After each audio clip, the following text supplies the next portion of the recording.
5 muscle building exercises that you probably want to avoid because they aren't gonna build much muscle. What's up guys, Matt Daciw here at the Blue Star Nutraceuticals training facility, and today I wanna go over a few exercises that you guys are probably doing on a regular basis that aren't yielding a ton of bang for your buck. Again, these are exercises that I have done a ton of throughout my training history, but in all honesty, I was wasting a lot of time when there were better variations that I could have been doing, and I wanna share that information with you because it's important to me that you guys get as much bang for your buck when you're training and you get as jacked as fast as possible, because at the end of the day, that's gonna be one of our main goals, right? Without wasting a ton of time, let's get started on our first exercise of the day, which are sit-ups and crunches. I can do this right here. Come on down with me, Kofi. Let's get started here. So you guys have probably seen people do millions of these things and millions of these things.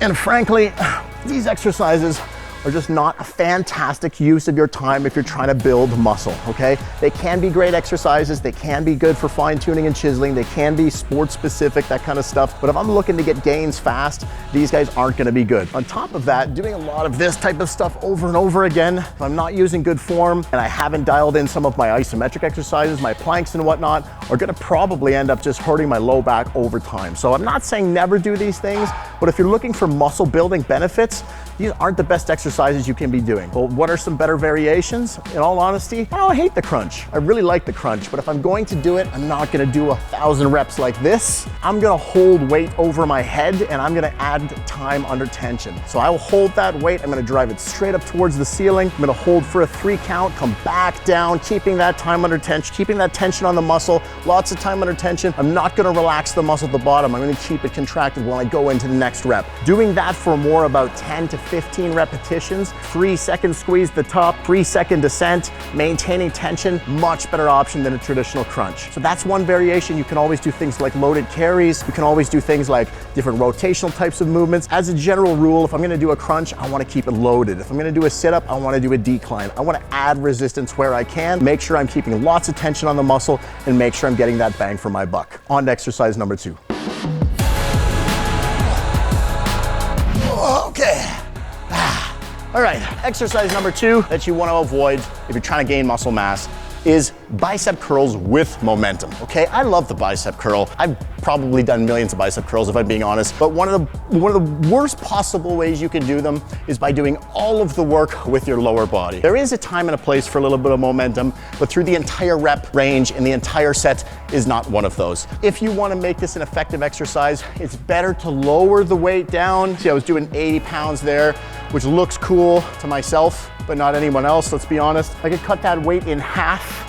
I can do the rep without momentum. I can make sure that I'm keeping all of that tension on the bicep by not allowing my arms swinging back and forth. And I can flex through every millimeter of this exercise if I want to get more bang for my buck.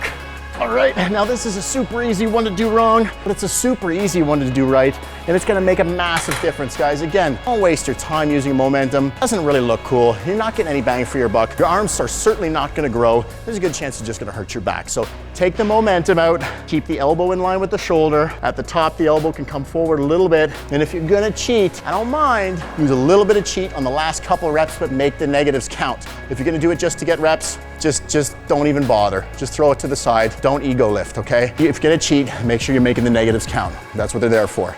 Get those big biceps. On to the next exercise.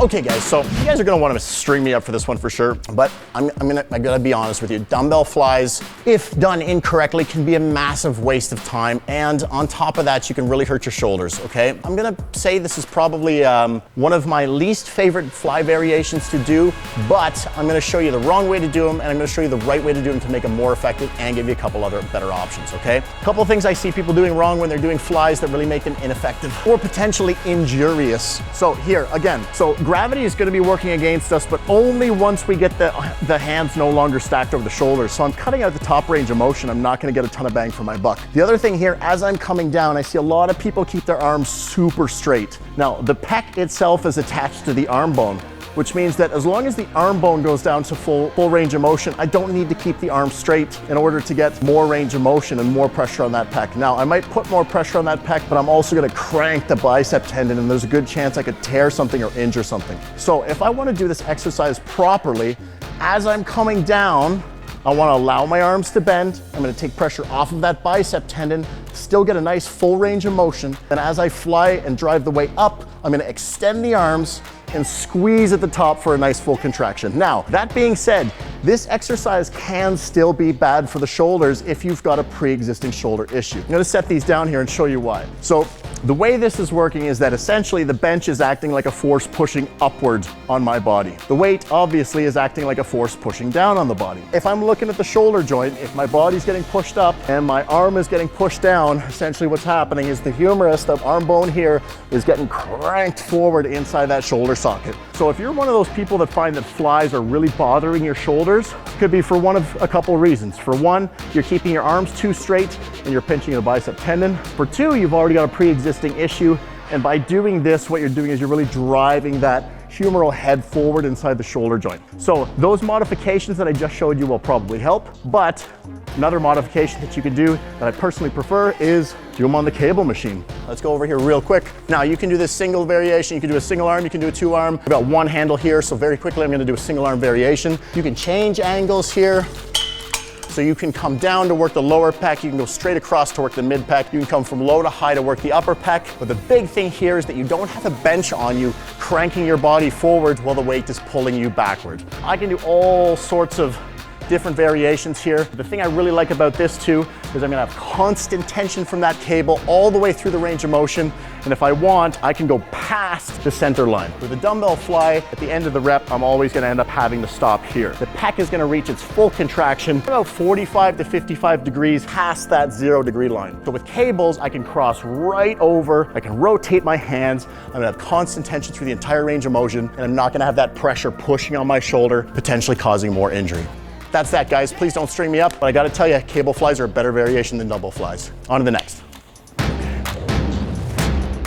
All right, guys, exercise number 4 of the least efficient muscle building exercises that you might be doing that you no longer have to do. One of them is a tricep kickback. Now, again, I can already hear people screaming because this can be a really good exercise, but it has its downfalls, and it has a number of downfalls, especially if they're not being done properly. So one of them is that you can crank the shoulder. Kind of like everything that we've done so far, if you're not in the right position, you're gonna crank the shoulder. And if your shoulder is injured, bottom line, your upper body is gonna be a mess. You're not gonna be able to do presses, you're not gonna be able to do pulls, you're not gonna be able to do really anything that's gonna help put more beef on. So we wanna avoid injuring the shoulder at all costs. One of the things with the dumbbell tricep kickback is it frequently cranks us into this internally rotated position where, again, we're driving that humeral head forward inside the shoulder socket, and we're pinching potentially a bicep tendon or rotator cuff tendons, really just by allowing our shoulder blade to come up and over. So if I'm doing this movement here, I'm really doing myself a huge disservice by trying to build triceps. I'm smashing the shoulders. All right, so it's gonna look kind of like this.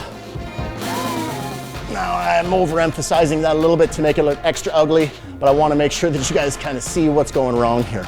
If I wanna clean this exercise up, I can do a couple things. Before I even say that, I will say too that this exercise, as far as a tricep builder, if you were going to use it, don't bother doing it early in the workout, save it for last, and stay light and go high rep. That way you're less likely to hurt the shoulder, and if you're gonna get any bang for buck out of it, make sure you do it properly. You wanna tuck your elbow in nice and tight to the side of your body, and you wanna make sure that you're not driving that shoulder forward as you're doing your range of motion. Now again, kind of like with our last exercise, because gravity is always pulling down towards the ground, I'm gonna lose a lot of benefit from this exercise, as I come down towards my fully lengthened position. So really, I'm not getting a ton of benefit from this exercise once I get past here anyways. Better variation would be to do it with a cable machine where I can get full range of motion. You can use a rope attachment, you can use a single hand attachment, full range of motion, constant tension. Again, you want to lock that arm into position so you're not driving the shoulder forward. Or if you've got pre-existing shoulder issues, you don't want to cause any more potential issues, you can just do standing variations where you're doing single arm extensions,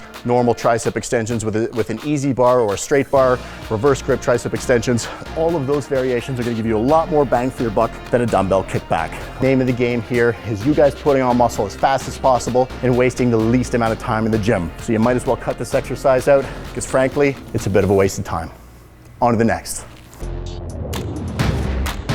Another one of the worst muscle building exercises that you're probably doing that you no longer need to do is a narrow stance leg press. Full disclaimer, just like all of the other ones before, because I don't want to get shot, stabbed, murdered, killed, or totally blasted online. All of these exercises have their time and place, but in terms of efficiency of building muscle mass, this is not one of the best variations that you can do for a number of reasons. I'm going to show you why here as I'm doing this. So for one, my range of motion is going to be very much limited by my ankle mobility. So if I don't have a ton of ankle mobility, what's going to happen as I start coming down, my heels are going to come off and I'm going to put a tremendous amount of pressure on my patellar tendons here. So this is not a great exercise for sure for people that have knee issues or for people that don't want to have knee issues at any point. The other thing, again, just range of motion wise, even if I do have great ankle mobility, it's going to be hard to get really far without putting a ton of stress on these knees. And last but not least, I think it's not least anyways, is that if you're not careful, you're going to crush something important between your legs. That might not be a concern for everyone, but for most, it's going to definitely be a concern. And I can tell you firsthand that it's not a lot of fun when you get down to the bottom edge of the rep,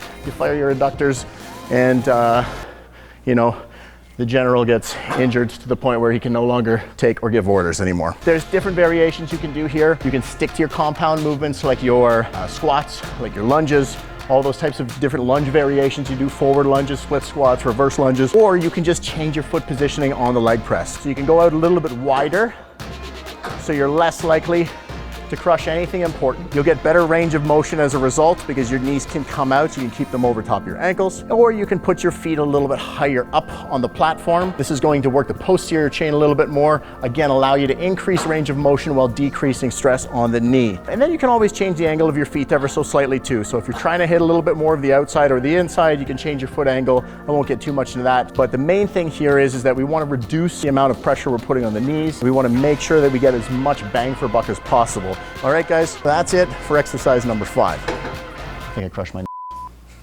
That makes me sad. Very sad. All right, guys, there you have it. 5 of the worst muscle building exercises that you probably want to avoid if you're looking for fast gains in the gym. Now, because I like you guys so much, I want to give you one last bonus point here, and that's to never skip protein after you work out. Okay, one of my personal favorites is Blue Star Nutraceuticals Iso Smooth, okay? I love this stuff, not only because it tastes amazing, but because there's no filler, there's no junk. There's 30 grams of protein per serving and 130 calories per serving as well. Now, the other thing that I really love about Blue Star products, all of them have the quick scan QR code. No other company in the industry does this, all right? Any information that you want to have, the scientific white papers, all the nutritional information, where the ingredients come from, all of the science, you name it. You click on this bad boy, if you scan this with your phone, you're going to get all the information you want. Again, no other business does this. Full transparency, full power. Make sure you take your protein after your workouts. Until next time, guys, train hard and stay strong.